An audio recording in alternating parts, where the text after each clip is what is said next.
You know, if you wanted a little bit of optimism in your life, look no further than this baseball game. I know it got a little shaky at the end. Jason Foley didn't have a very good ninth inning. The Tigers only ended up winning by a run, but I mean, golly, this might be one of the most optimistic shows we've had, honestly, all season. Let's talk about it all today on Locked On Tigers. You are Locked On Tigers, your daily Detroit Tigers podcast. Part of the Locked On Podcast Network, your team every day.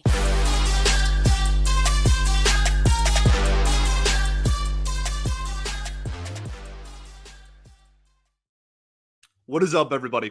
Welcome back to another edition of Locked On Tigers. I'm, of course, your host, Scott Bentley. Today is Thursday, August 17th, 2023. Thank you so much for making Locked On Tigers your first listen every single day. We are free and available wherever you get your podcasts, including YouTube, part of the Locked On Podcast Network, your team every day. Today's episode is brought to you by FanDuel Sportsbook, the official sportsbook of Locked On. Make every moment more. Visit FanDuel.com/LockedOn today to get started. And also be sure to check out the Tigers home radio broadcast on the Sirius XM app. And if you did do that, you were in for a heck of a baseball game on Wednesday afternoon. Who knew that a 1 o'clock, also very long game, like this is one of the longest pitch clock games I remember.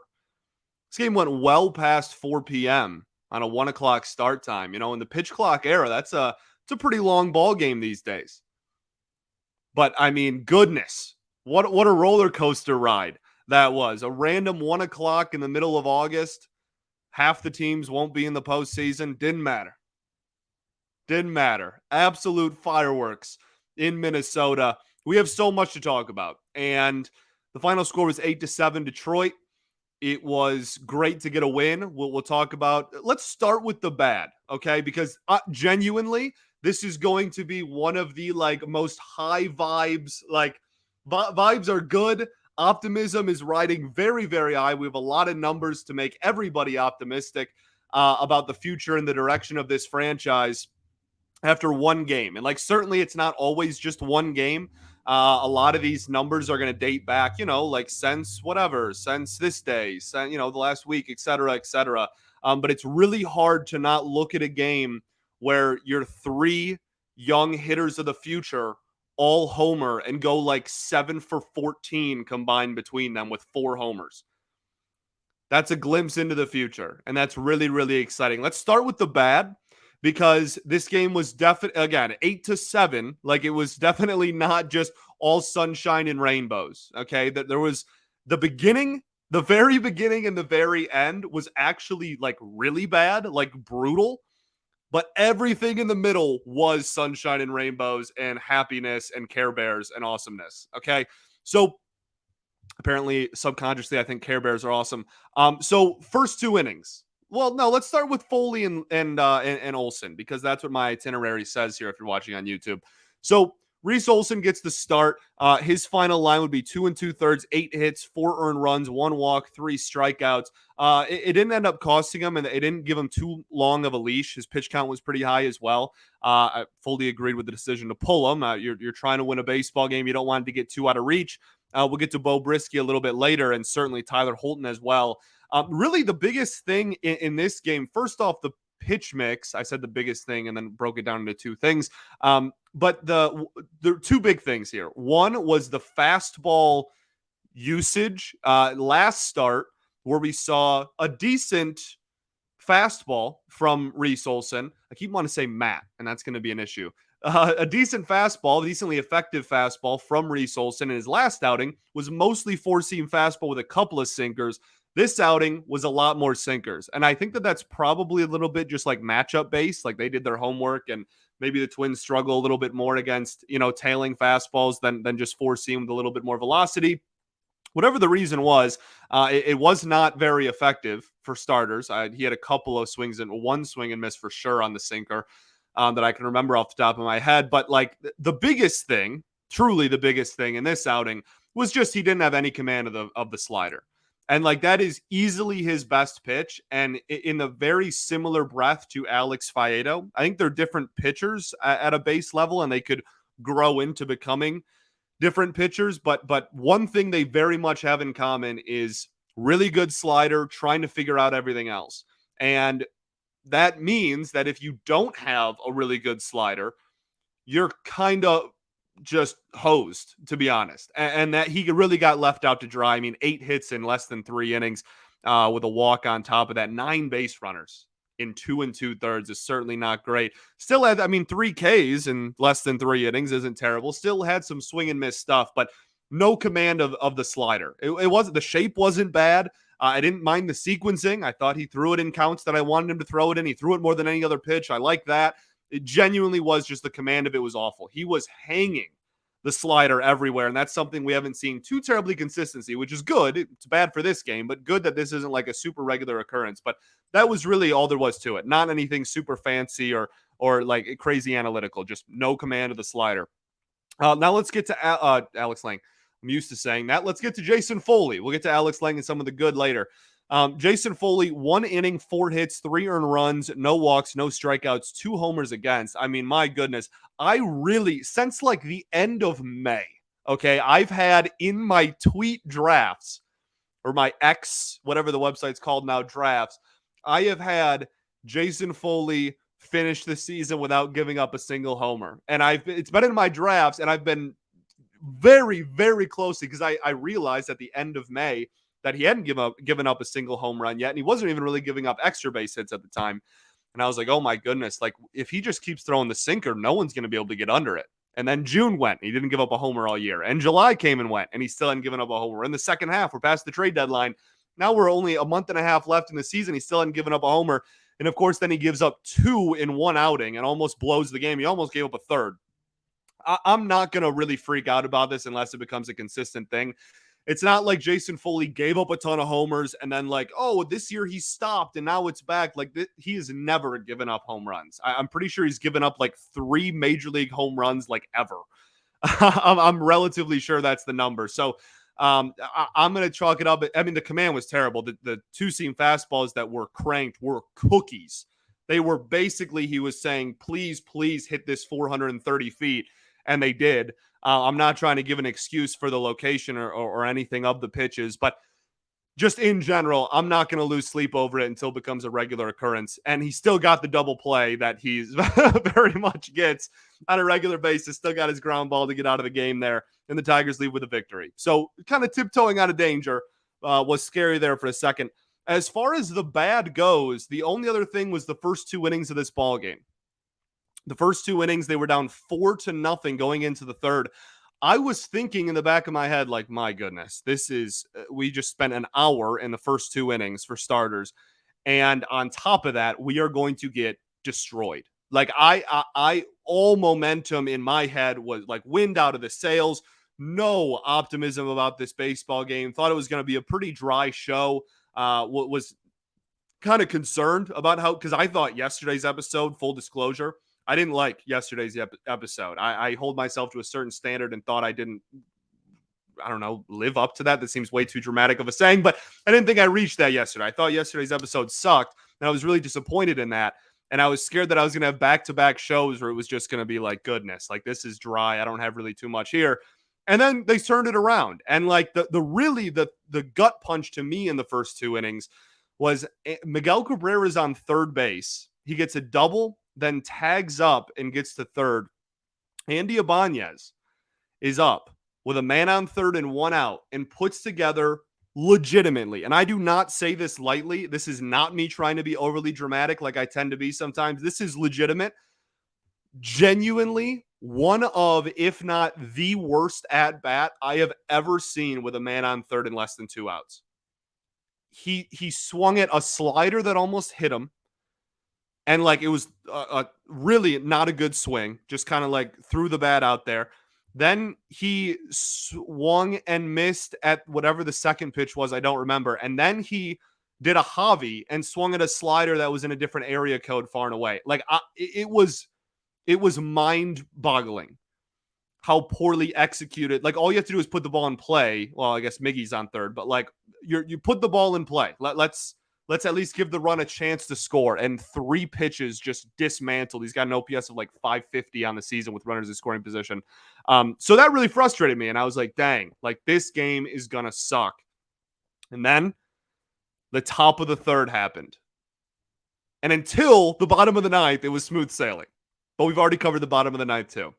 So let's talk about all the sunshine and rainbows and apparently Care Bears. We'll do that right after I tell y'all about our friends, our new friends, over at Nutrafol. Did you know that 80% of men will experience hair thinning in their lifetime? It's normal, but it doesn't have to be your fate either. You can get ahead of thinning with Nutrafol. It's the #1 dermatologist recommended hair growth supplement. It's clinically shown to improve your hair growth, visible thickness, and visible scalp coverage. Nutrafol's hair growth supplements use physician-formulated, natural, science-backed ingredients. Their drug-free, patented technology provides consistent, reliable results without compromising your sexual health. Nutrafol supports fully hair growth from within by targeting root causes of thinning, such as stress, hormones, environment, nutrition, lifestyle, metabolism, through whole body health. And it works. In a clinical study, 84% of men showed improvement in their hair after 6 months of taking Nutrafol's men hair growth supplements. So take the first step to visibly thicker, healthier hair. For a limited time, Nutrafol is offering our listeners $10 off your first month subscription and free shipping as well when you go to Nutrafol.com/men to enter promo code LOCKEDONMLB. Find out why over 4,000 healthcare professionals recommend Nutrafol for thinner hair. Nutrafol.com/men. That's Nutrafol.com/men and enter promo code LOCKEDONMLB.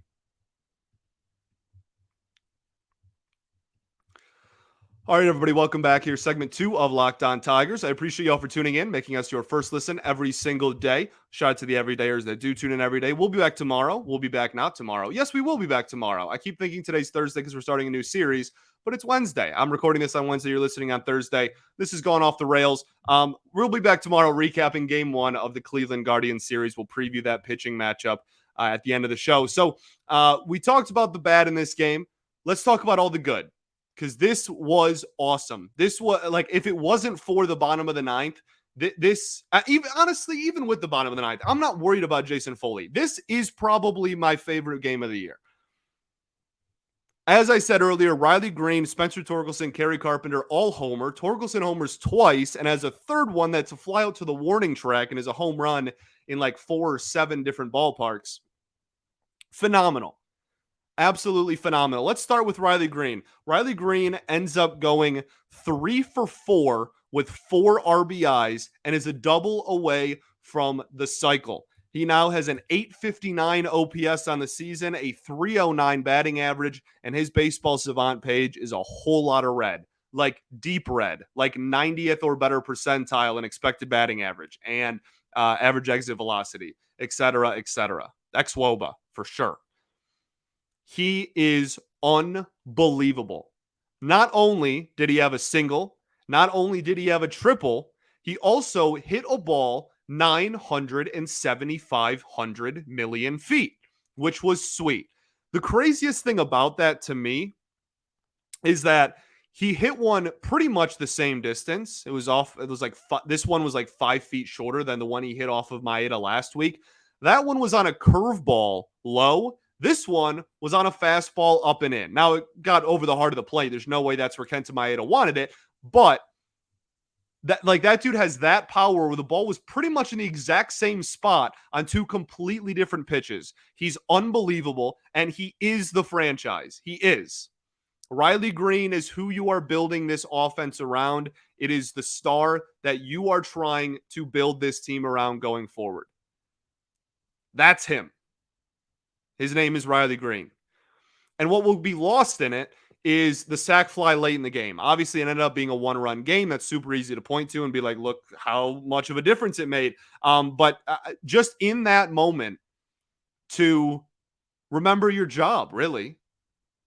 If you get a ball up, you know what? The double, obviously you want the cycle. But if you get a ball above the belt, you want a sac fly here. You got to score that run.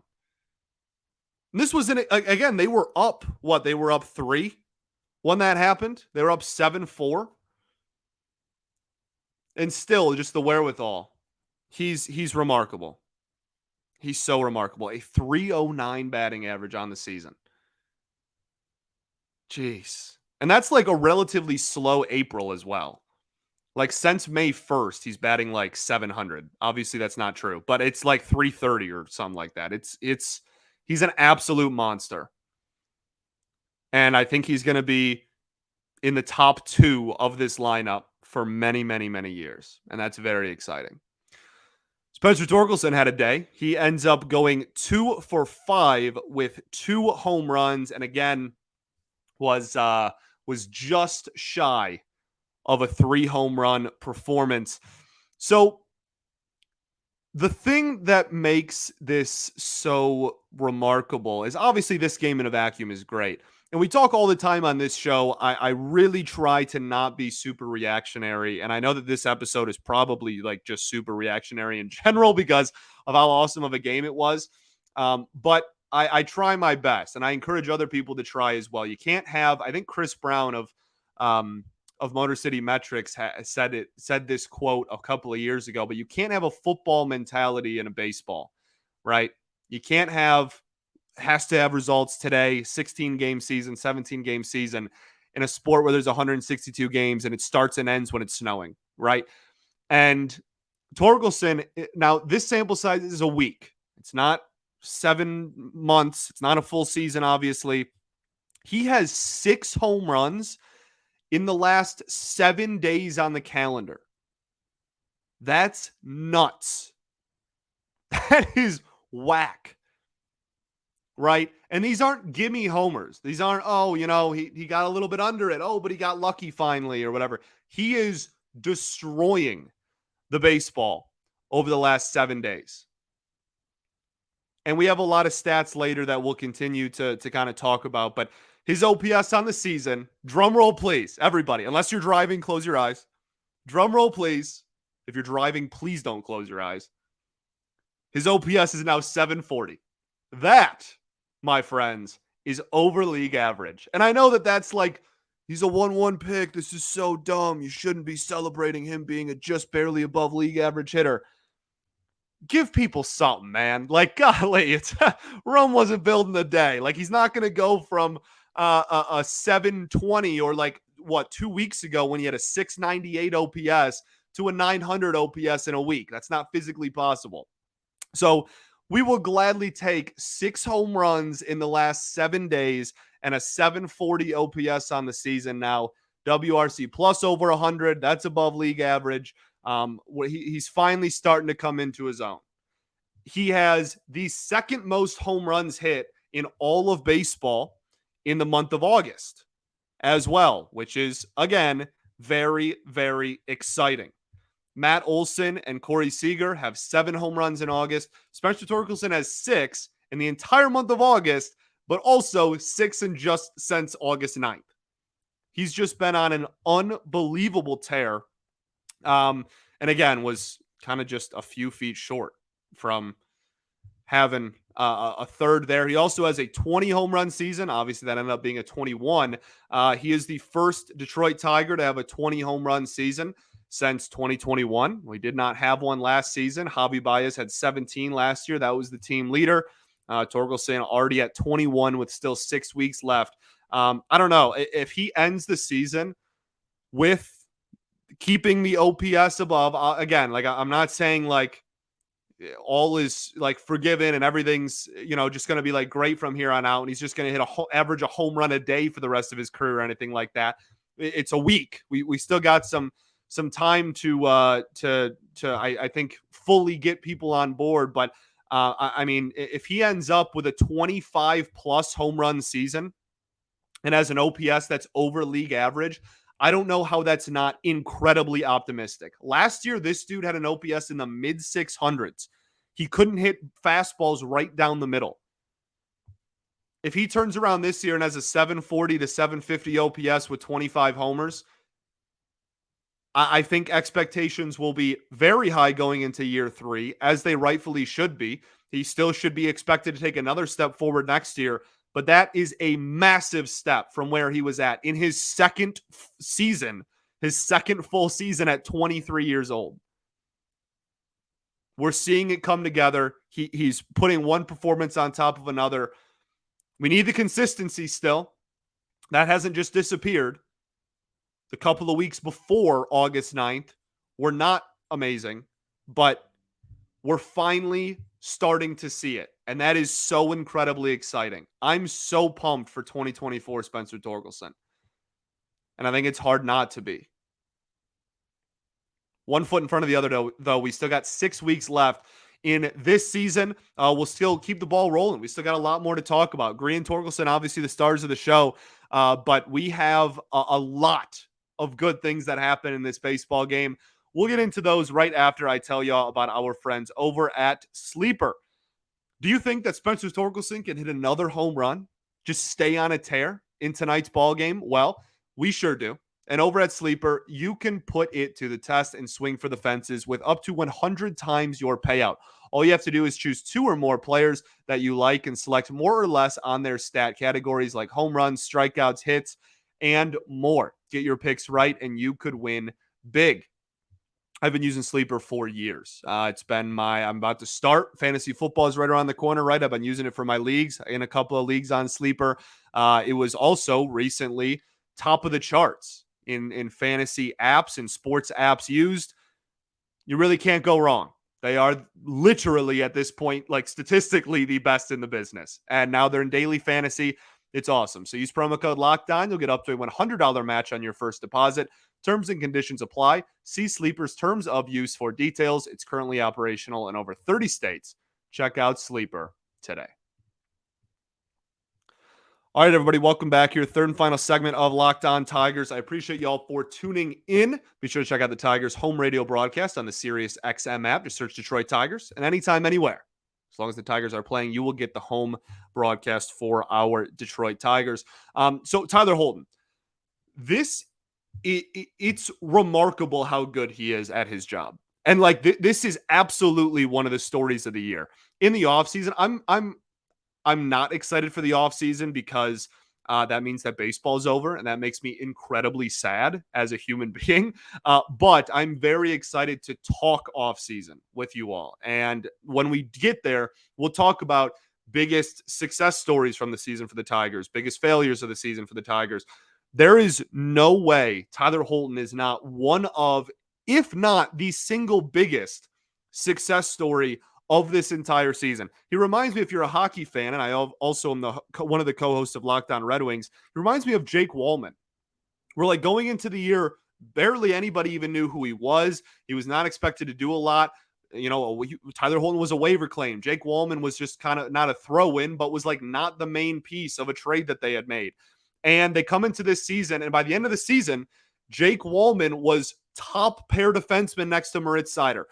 Tyler Holton, in a legitimate workload, like a very legitimate workload, now has a 1.74 ERA on the season. He went 2 1/3 of perfect baseball with 5 strikeouts.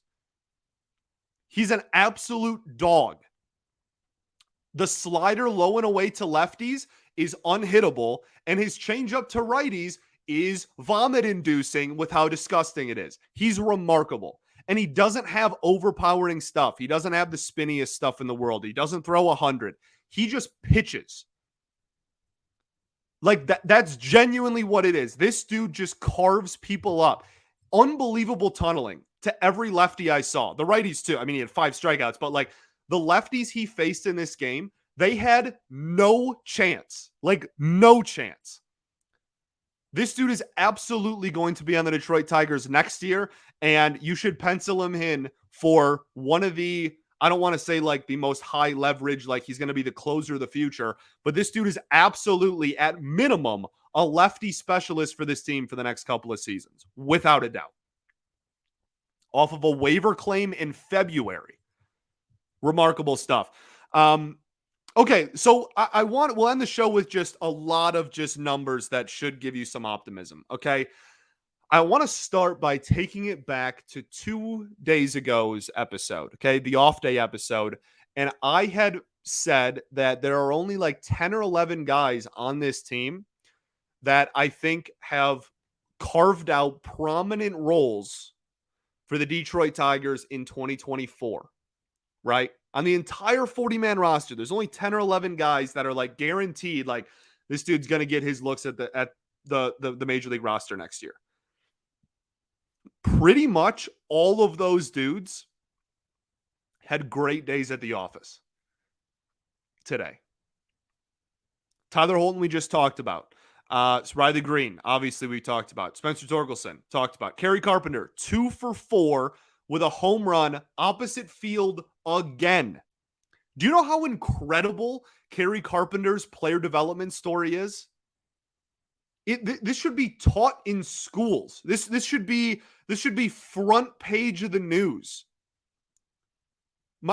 Future generations should learn about this before they learn how to write in cursive. Like, this is remarkable.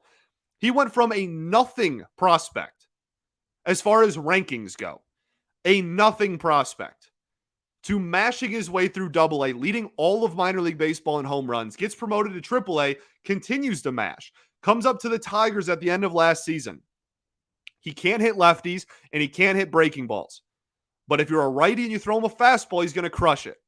And he showed the power potential. This year, and he only pulled the baseball last year as well. This year, he is hitting power to all fields. He's hitting off speed better. He's hitting breaking balls significantly better. He's still hitting fastballs. And if you prorate his major league career, he's on about a 30 home run a season pace.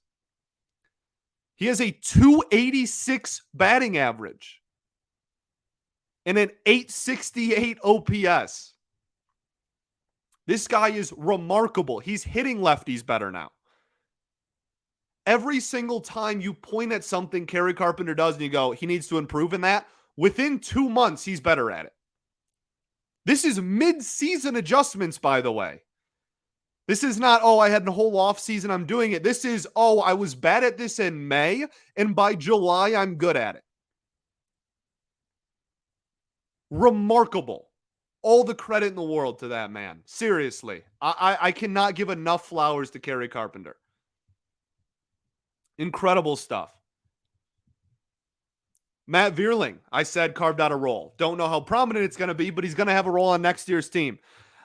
He goes 2 for 5. Akil Baddoo, certainly, wasn't on the list of 10 or 11 players that has a role next year, but we talked about players with the most to lose in the last 6 weeks of the season.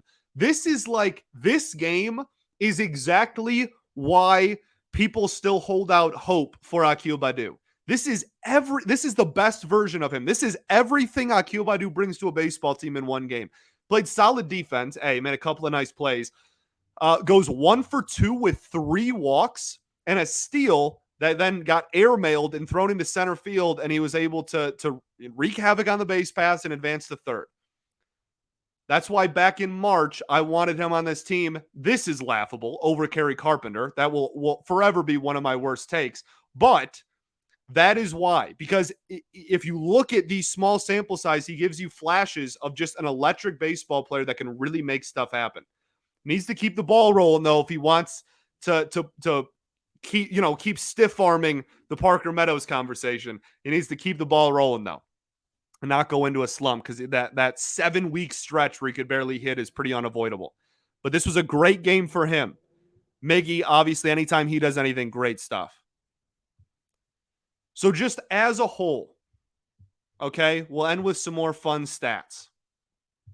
This one is credit to Bally Sports Detroit, who put this graphic up. If I have one message I want to teach, if I want to teach kids, cite your sources, kids, cite your sources. Be sure to always give credit.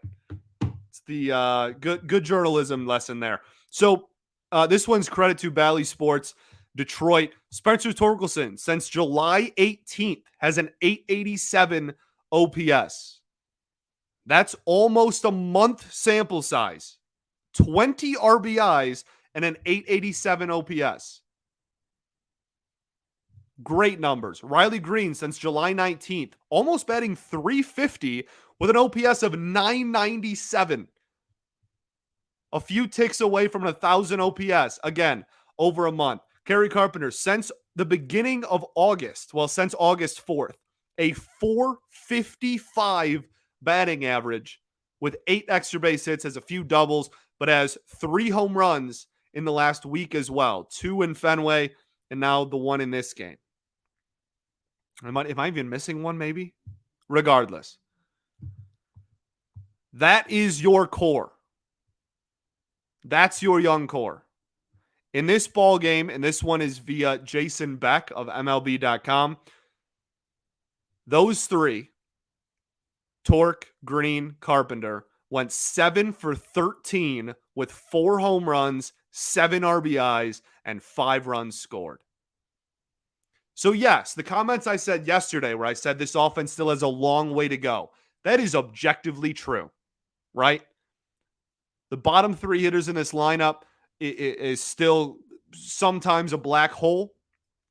There's still plenty of dudes on this team, over half of the lineup, still with an OPS under 700. We don't have a second baseman right now for 2024. We don't have a third baseman right now for 2024. We still could probably use an outfielder, right? This team is very far from perfect, very far from competitive, very far from being a playoff team, very far from being a legitimate, just like making games interesting in the second half in a division that isn't a complete laughing stock, right? Those are all true. What I said yesterday doesn't just become not true because of one baseball game. That being said, you're looking through, I don't know, the telescope. That's not really into the future. You're getting a glimpse of what this core can be. You know who's going to be here long term. You know who isn't going to be here long term. There's a couple of question marks in there. Those are fun conversations we'll have the last 6 weeks of the season and into the offseason.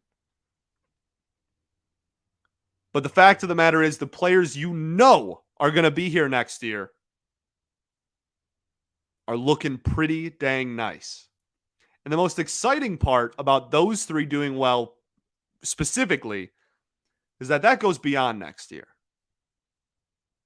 You know, I keep bringing up, like, there's only 10, 11 people that you know are going to be on the roster in 2024. Well, as you push the years down the road, that number gets thinner and thinner. There's a legitimate argument that those 3 guys are the only people that you're really confident are going to be on this team even 3 years from now, 2 years from now. And it's nice to know the people that you know are going to be here long term have been swinging a really, really hot stick lately. And I'm still a Torque hater. He sucks. Okay, like, to each their own. But, like, does that make you don't believe in Riley Greene and Kerry Carpenter? It's not just one guy. There's a legitimate offensive core here that I think is something to be excited about. Now, again, not to pour cold water on it. There's still, as a team, this roster still has a very long way to go. And Spencer Torkelson and all of these guys, I don't think are even close to their ceilings. There's still a lot to prove. There's still a lot of consistency Torkelson has to prove. And Riley Greene, I guess maybe I'm not really sure what else he has to prove, but I guess for all of them, really, consistency is the thing. Carpenter had a rough, end of July and beginning of August. Riley Greene had a week, I guess, like at worst, if you want to really try and poke holes in Riley Greene for some reason. He had a week where he struggled there before last week. There's still consistency, but like Kerry Carpenter's 25 and in his first full season. Spencer Torkelson's 23 and in his second season. Riley Greene is 22 and in his second season in the majors.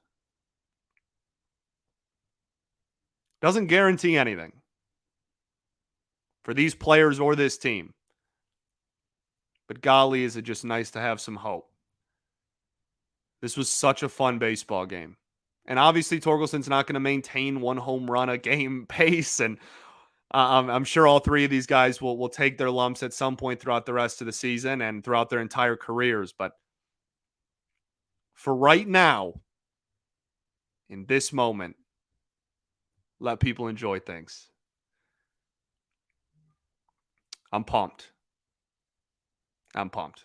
That doesn't mean I think the team's going to win the division. That doesn't mean the team. I have to always clarify because there's always going to be a, whoa, you sound like the Tigers are going to win the World Series next year. No. But there's something to build around here. And that's dope because it's been a while since we've had an actual tangible in the major leagues. Not talking about minor leaguers, not talking about 10 years down the road. Tangible right in front of us. We're seeing them do well. We're not talking about, oh, if they just adjust this, if they just fix this, they can be this, they can be this. We're seeing it. And they're here for a while, and we're seeing it in front of our face. That's awesome. I'll stop rambling. Let's head to Cleveland. Scary words for the Tigers over the last few years. Tarek Skubal goes on the bump today, Thursday evening. He will face Xavion Curry, who has had a little bit of like some decent outings and some poor outings. I think one of his last two outings was not very good, but also the other one was pretty decent. I mean, yeah, 25 years old, part of the just Cleveland, they're just going to call up dudes that whether they're highly touted or not, they're going to call up dudes and they're going to give them valuable innings. So that's going to be game one. We'll preview the rest of the series, the rest of the weekend on tomorrow's show because that'll be Friday's show. But we got Matt Manning this weekend. We got Erod, etc. So, go take it to Cleveland, man. You are, for the standings watchers. I am not one of them, but I know some people are, and I try to accommodate everybody. You are 4 games back from the Cleveland Guardians. And you're about to start a 4-game set. Let's get weird. Thanks for making Locked On Tigers your first listen every day. Appreciate y'all for tuning in. Shout out to the everydayers that do tune in every day. We'll be back tomorrow, recapping game 1 against Cleveland, baby. It's just nice to win one. What a great day. Peace and love. Going to therapy's dope. I'll catch y'all then, baby. Go Tigers.